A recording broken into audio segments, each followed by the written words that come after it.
Dan untuk sujud tilawah ini sawaun qara'aha fis shalah au jaza au kharijam minha, atau di luar salat. Jadi sama saja, ini dianjurkan sunnah di dalam salat atau di luar salat. Jadi sujud tilawah ini sunnah di dalam ataupun di luar salat. Sehingga kalau kita sedang dalam keadaan salat dan kita membaca ayat-ayat sajdah, maka kita juga disunnahkan untuk sujud.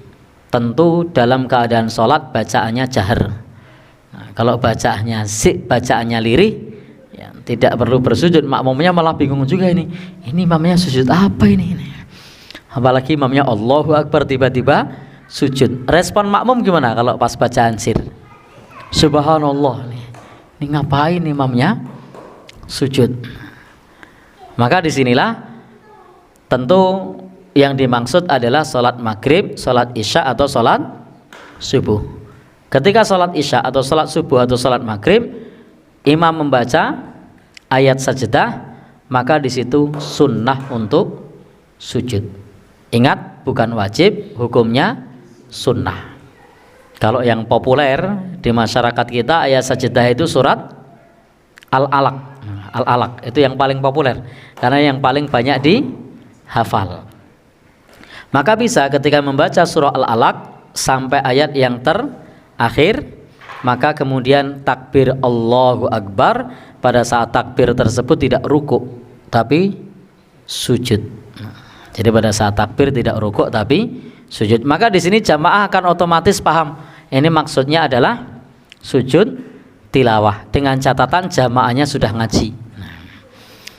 Jadi insya Allah jamaah tidak akan bilang subhanallah, karena jamaahnya sudah ngaji, sudah paham yang dibaca surah Al-Alaq, Allahu Akbar, sujud. Setelah sujud baca doa, sujud tilawah, Allahu Akbar, berdiri lagi. Setelah berdiri untuk apa? Untuk tumak ninah. Setelah tumak ninah, takbir lagi, Allahu Akbar, baru ruku. Jadi ketika takbir yang kedua tidak langsung ruku, tapi berdiri dulu untuk tumak ninah, baru kemudian takbir lagi untuk ruku. Jangan kebalik, Allahu Akbar sujud, Allahu Akbar ruku. Tidak begitu.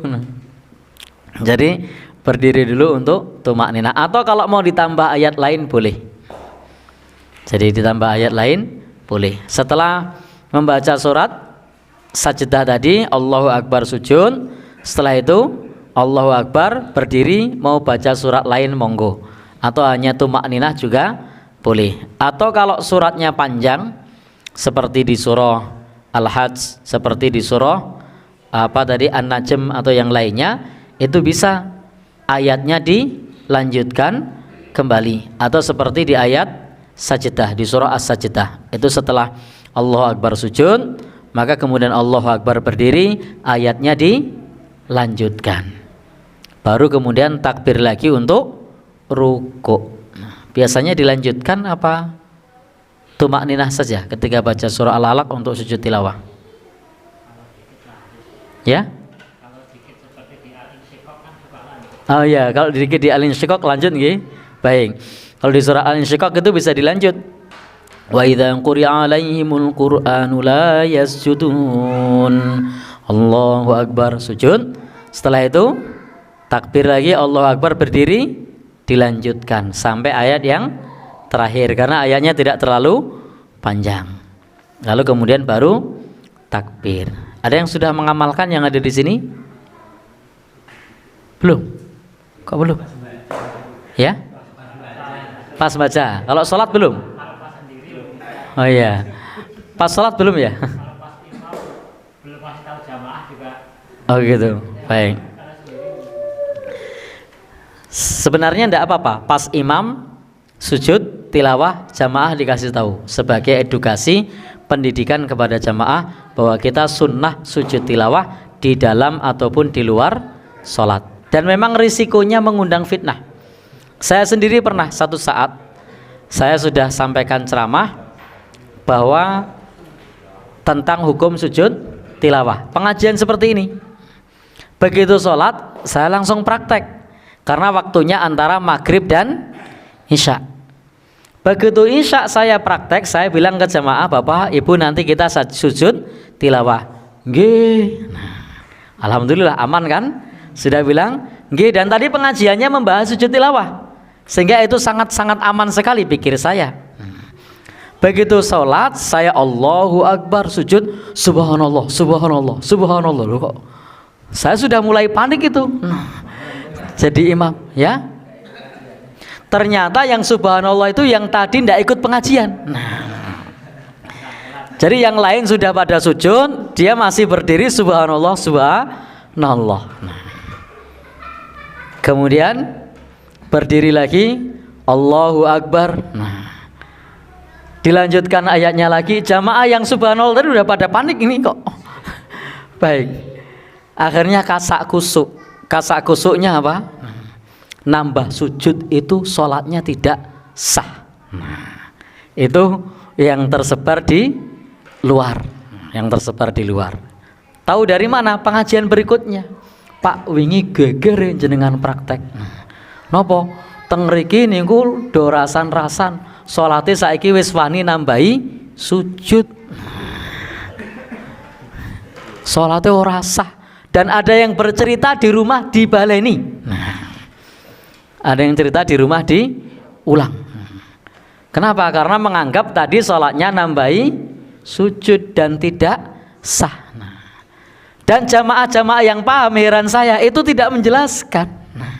Ketika mendengar orang di angkringan ngomongin begitu, di jagongan ngomongin, yang tadi ikut pengajian ini menang, tidak menjelaskan.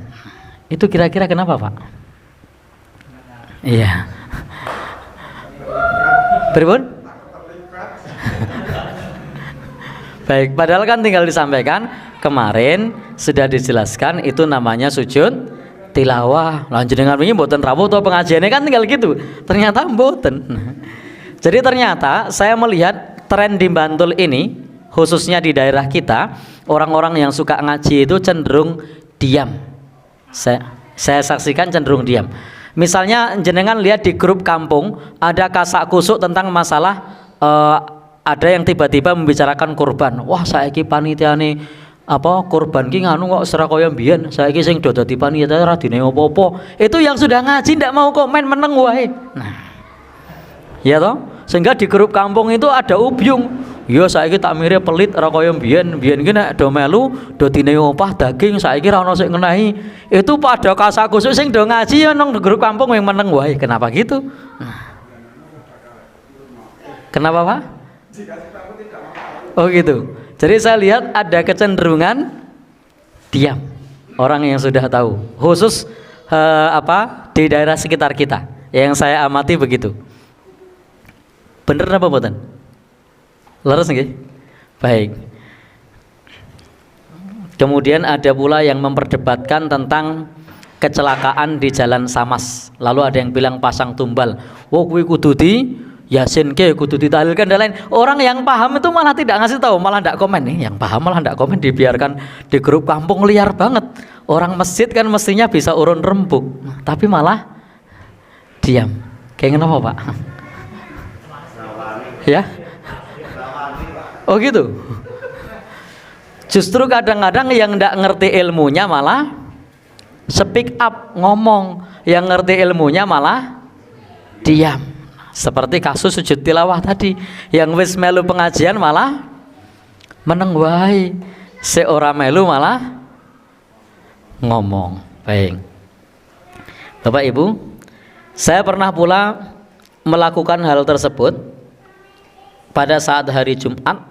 Saya baca ayat sajdah, dan di situ kita juga sudah jelaskan tentang masalah sujud tilawah.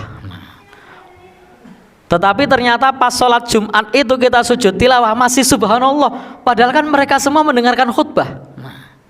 Tapi kenapa ketika itu dipraktekkan jamaah masih subhanallah, padahal khutbah mau kuwi lho.